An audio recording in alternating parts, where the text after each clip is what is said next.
Hell Ahoy, everybody. We're the podcast pirates. Walk the plank and scrub the deck, yeah, fucking landlubber. And today we've got a pirate book club. We read books. I can't read. Oh. Well, I can read for you, and then I'll tell you what happens. Bedtime stories are my favorite. I read a book about a landlubber washes dishes. Sounds like a yellow bell. Wait, that's fucking Cowboys. Whoops.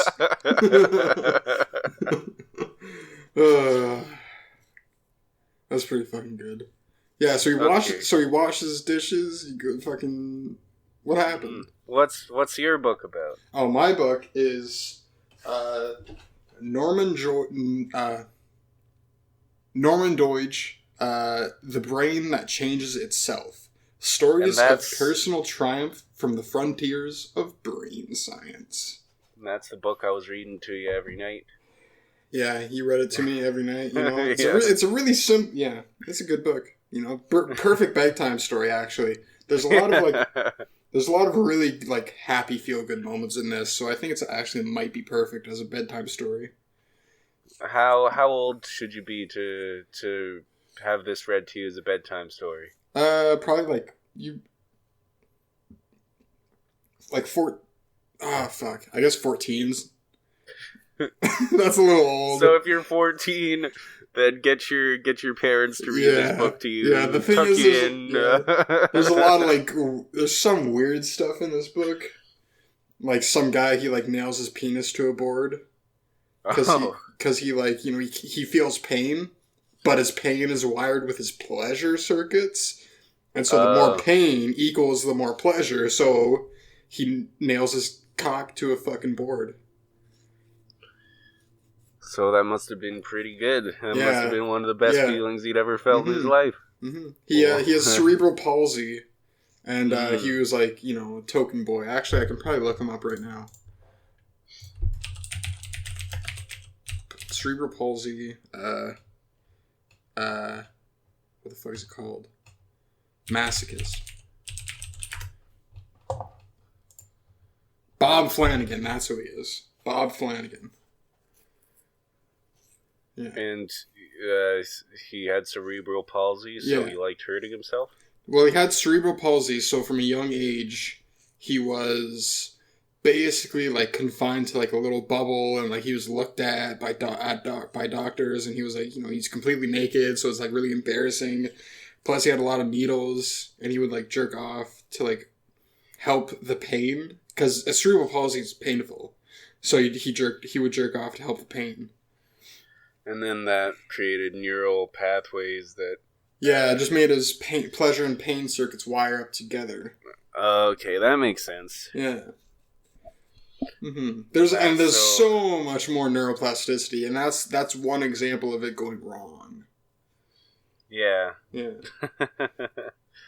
So anyways, sometimes back if it can't go wrong, then how could it ever go right, you know? Exactly. Mm-hmm.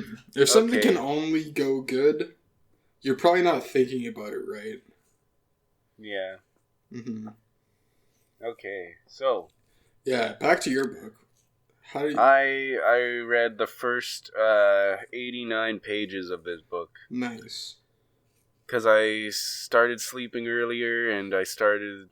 the time that I started sleeping at, I was reading after that time, so... I haven't found a new time of day to read at yet. So I haven't read for the last few weeks. That's why I didn't finish it. Mm. But there's only 350 pages in it, so I didn't miss much. Yeah. I got the gist of it. I read 89 of the 350 pages. Yeah. So the stuff that I was reading about, he went to Alaska. He spent a lot of his time in Alaska at the beginning, I guess, washing dishes. That's a pretty good starting off point if you want to wash dishes in all 50 states, because if you start in Alaska, then you never have to go back to Alaska. I guess, yeah. Yeah, because he liked it at first, but then the next time that he went back, it wasn't as good because all the people he worked with the first time weren't all there, I don't think. But it's cool. He likes his dishwashing machine. He gives it a kiss every night, calls it baby. What the fuck? It's pretty good. That's pretty much all that I read about before he decided to wash dishes in all the states, like his childhood and the neighborhood that he grew up in, and how the cops would pull him over for no reason, and he'd get arrested for no reason all the time. And really? Yeah, in whatever small neighborhood he was living in. And then at one point he goes to a different place, and he's so surprised because the cops never pull him over or whatever. And it's cool. Nice. Yeah. So what made him want to wash dishes in all 50 states? Well, he had already washed dishes in like a few different states because he was like a slacker. He didn't like doing work much, and then he figured out that if you're a dishwasher, it's a really slack job. So, like, you can't get fired from being a dishwasher because nobody's gonna fire you. So he liked how easy it was. It was really good for his lifestyle. But for a long time, he never even thought. He painted houses for a long time. So he just kind of did whatever came his way? Yeah. But one of his first jobs was dishwashing. And then he quit that. And then the reason that he went up to Alaska was because there was an oil spill up there. And he was going to work cleaning up the oil spill. And he got to Alaska and he decided that he didn't want to do it. So then he worked at a fish cannery. And the cool part about that was that the fish cannery was closed down half the time because of the oil spill. So he didn't have to do very much. But then at one point, he started washing dishes in Alaska, and he washed dishes there for a little bit, and then he realized, hey, I've washed dishes in like 3 different states, and he didn't like staying at a job for very long. That was the big thing about Alaska, was because the second time he went there, he didn't like it as much as the first time, and he couldn't leave until they were done. Because, why couldn't he leave until they were done? Washing dishes? Until, because it was like a seasonal job. So he couldn't leave until the... Okay, bullshit. You can leave if you want. Just fucking don't show up. Just fucking go away. He's in Alaska, though. Yeah. Where is he gonna go? He lived at the dishes place. They paid for his lodgings and shit. Oh. He lived there. He didn't have anywhere else to go other than like way back down in the normal Americas, but he'd have to walk through Canada or some shit. Right. He can't do. He can't. Yeah, that makes sense. I didn't know that he was like lived at his fucking work. Yeah. Jesus, I couldn't imagine doing that unless it was like awesome. I would live in my office if I had an office. I'd sleep like under the desk. Yeah. Well, it was around the time when he was leaving Alaska when he said, because he liked to travel and stuff and he liked seeing all that stuff and how different things were in different places. So he was like, hey, I'm gonna wash dishes. He also heard the one thing was because he was washing dishes in Alaska and he was hanging out with other people who had been washing dishes for way longer than he had been. And he was hearing stories of them like, oh, washing dishes down in Texas, washing dishes all over the place. What the fuck? Yeah, these dishwashers travel all over the place. What? Yeah. Because at most dishwashing places, like when you're in the normal America, you can just quit whenever you want. Right. That was why he didn't like Alaska much. You can just quit and then go to another dishwashing job, and they never check your background or anything for a dishwashing job. Guess, yeah. And so he started a zine, a magazine, where he'd get dishwashers to write in, and a lot of people really liked it, and that's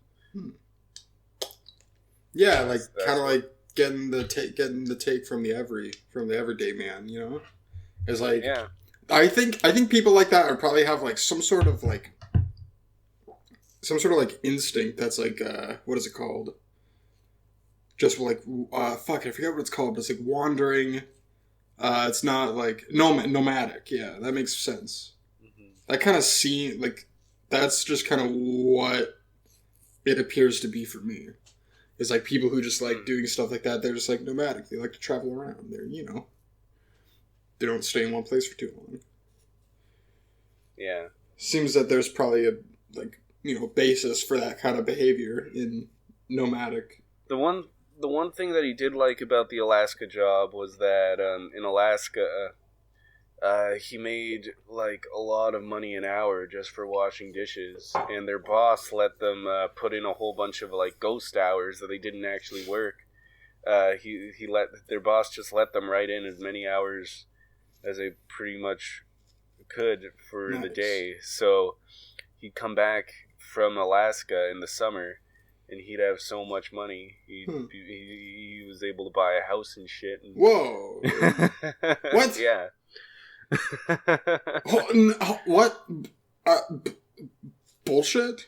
Yeah, well, because that sounds like bullshit to me. Any money. He wasn't spending any money at all when he was staying there. He was getting all free food, free lodging, free everything. So it's kind of like military service, except you just fucking wash dishes. You just like, all right, here's all your money that you made. All right, see ya. It was for like they were washing dishes for some sort of hunting season thing. During the hunting season, and then a whole bunch of people come and they stay at the lodge or whatever that they worked at. Oh, that makes sense. Yeah, that's why it was only like a seasonal job. Yeah, so it's okay. That makes sense. Mm-hmm. Huh. But yeah. How about I talk about the brain that changes itself more? So okay, yeah, and then we'll end the podcast. Yeah. So, well, I mean, we could also have like more of a dialogue afterwards, because it's not going to take that long to explain. So, the brain that changes itself actually, what would you rate the book? What would you rate the book? Oh, my book? Yeah. The first 89 pages are pretty good, like 8 out of 10. Pretty good. Alright. Mm-hmm. Now okay. So, The Brain That Changes Itself. This is a fucking awesome book. I love this book. It's super fucking easy to read. It's like actually the most easy book that I think I've ever read, and I read it the fastest I think I've read any other book. So essentially it's just about a bunch of this guy, Norman Doidge's experiences with neuroplasticity. And a lot of these stories are like about healing. A lot of them are about any sort of learning disability, they get rid of that, and a lot of the time it's a very simple fix. You just got to know the answer. And so there's a lot of stuff like, what is it? There's a lot of stuff like, if you have a difficult time relating symbols to like meaning, so that happens with a lot of people with some sort of learning disability. The fix is you just gotta memorize shit. So memorize shit, fucking continuously try to like understand something and also relate a symbol. Like, so a lot of the time people will try to like learn the symbols in Arabic, learn Arabic symbols, because they're completely alien to us. And so we just learn them. And then, now we have a better memory for shit like that, and now we can actually use our memory. Do you know what priests used to do? What? Priests used to memorize a lot of shit. They used to memorize the entire Bible. But now, now our education doesn't do that. We're not forced to... we're forced to memorize some stuff, but I don't think that we're supposed to memorize a bunch of unrelated facts. I think we should be looking at a very big and broad thing that we should be tackling instead of a bunch of disassociated facts. That we need to have facts that underlie a common theme. And so if we can do that with, you know, a bunch of different topics in like science and school and whatnot, I think that we could create a better learning environment and have kids learn faster. Mm-hmm. I was just earlier this week. There's this guy called Nicky Case. I'm not sure if that's his real name, but I used to play his games on Newgrounds. He made a whole bunch of games when he was like 13 years old, and they're really good. But his Newgrounds name was Nutcase Nightmare, and I played this. Thing about memory, because he does these little educational things now. Mm-hmm. He's a couple years older than me, I think. He's like 25, but the one of them that I was doing the other day was one about memory and how you can memorize things better. Mm-hmm. And he had this box that he had made, and you put these like flashcards in the box, and there's different levels to the box.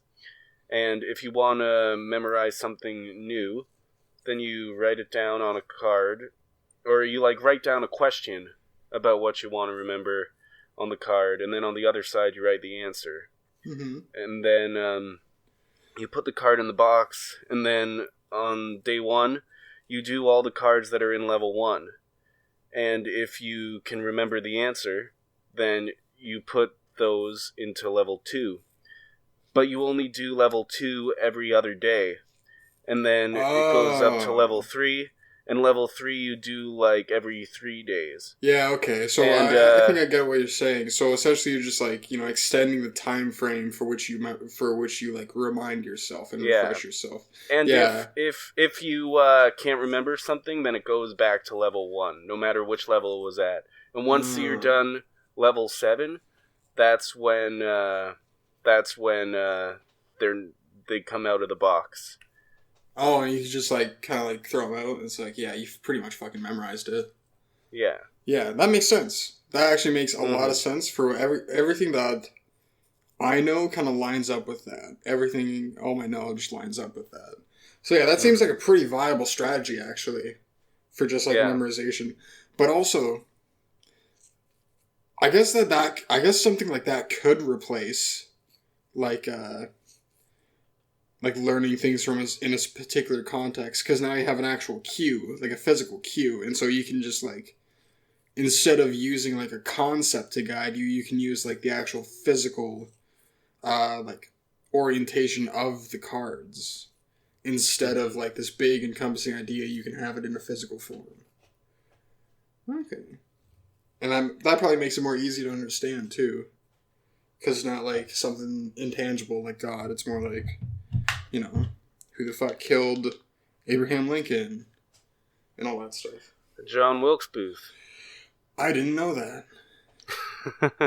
See, I only know that because I got a play to do that we never did, but we had a choice between this play and another play that we did do, and it was about Laurel and Hardy, these comedians from a long time ago. Mm-hmm. But it was also actually about Abraham Lincoln and John Wilkes Booth and the assassination. But it's meant to be about Laurel and Hardy. But it's a really good play. But I kind of wish we did that one instead of the one we did do. But whatever.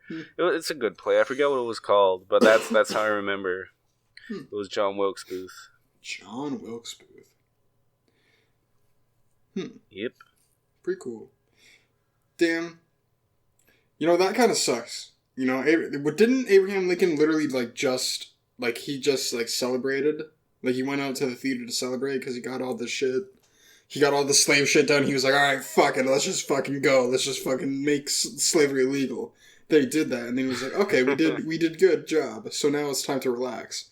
But then when he started relaxing, he fucking died. Well, he can relax forever now. I guess. Shit. I guess his work was done. He set out to... He accomplished what he sought to... That's... God was like, yeah, you're done. You don't need to be here anymore. Bye. See ya. Thanks for your hard work. Yeah. Pretty cool stuff. But there's a lot of really cool stuff in the brain that changes itself, and I think that if you like find some shit that you're weak in, like in your brain, and then try to apply plasticity to it. That's what I've been trying to do, and I've noticed that I can read super fucking fast now. I read so fast, like it's crazy, and you can just like. It's called successive approximation. If you just do a thing and you try and do it and you do it badly, that's okay. As long as you're trying, that's good. But it's not an excuse to not progress, you know? Yeah. And even if you try badly, you'll normally progress anyways. Just make sure you're not doing it badly in a way that's actually... hindering your success. Yeah, you're getting like bad, developing bad, habits. That's what it would be. Yeah. Yeah, like drawing something like shittily. It's like you use like a power grip to grip a pen, like how a child uses a crayon. You know, that's not how you draw. That's fucking stupid. But yeah. A lot of really cool stuff. Dude, I fucking love the brain. The brain is actually super fucking interesting. What score do you give your book? Oh. Okay, there's one thing I don't like about it, and that's why I'm giving it a 7. So it's very preachy. It's very preachy. It's very like one message. It's like neuroplasticity is fucking amazing. And this is the reason why. But then, you know, he still gives into the counter argument, which is like, yeah, plasticity can be bad. You know, it's both a blessing and a curse. So, but there's a lot of success stories, you know? Just a little while ago, no one fucking believed that the brain could change. And like, even as early as I forget when. But there was something in like a really recent textbook that still said, yeah, you're born with all the neurons you'll ever have. That's fucking wrong. And we know it's wrong. But it still got printed in a textbook.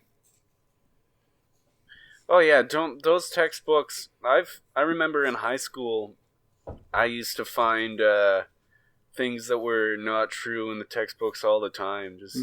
It's outdated. You know, the textbooks don't always have the right stuff in them. No, it's because they're a tertiary source. That's why.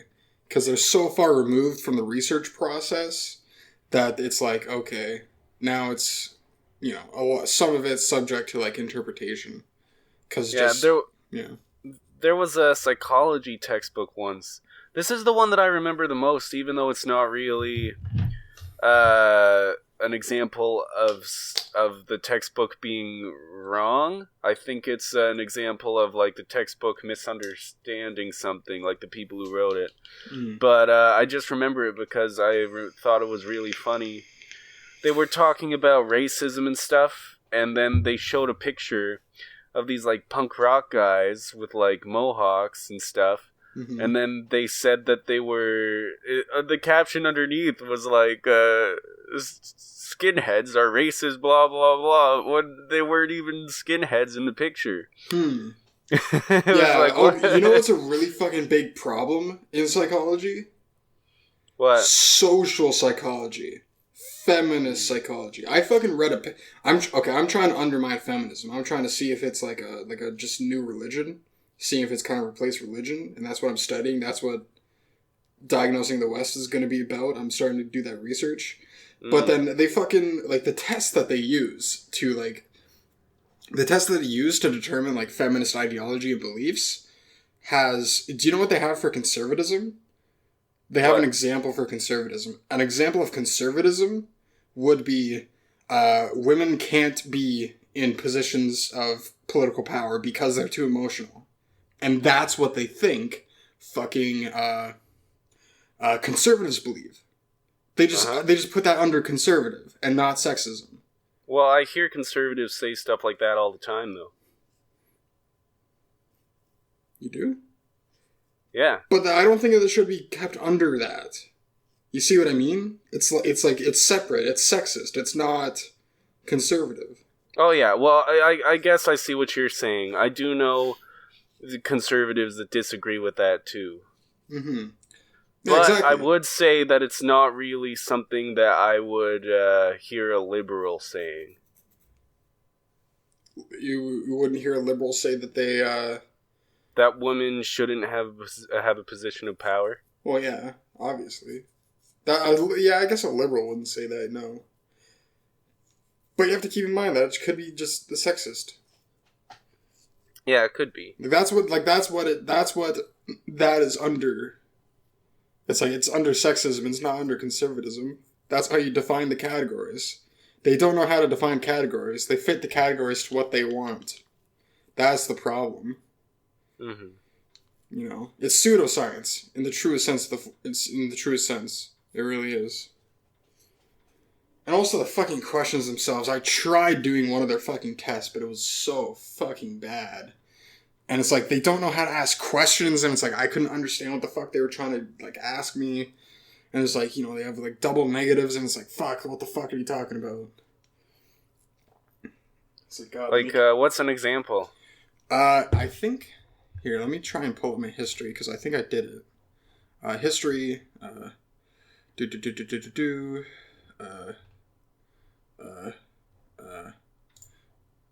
because I can't actually remember. Or can I remember? I'm gonna try. I'll try to remember as I...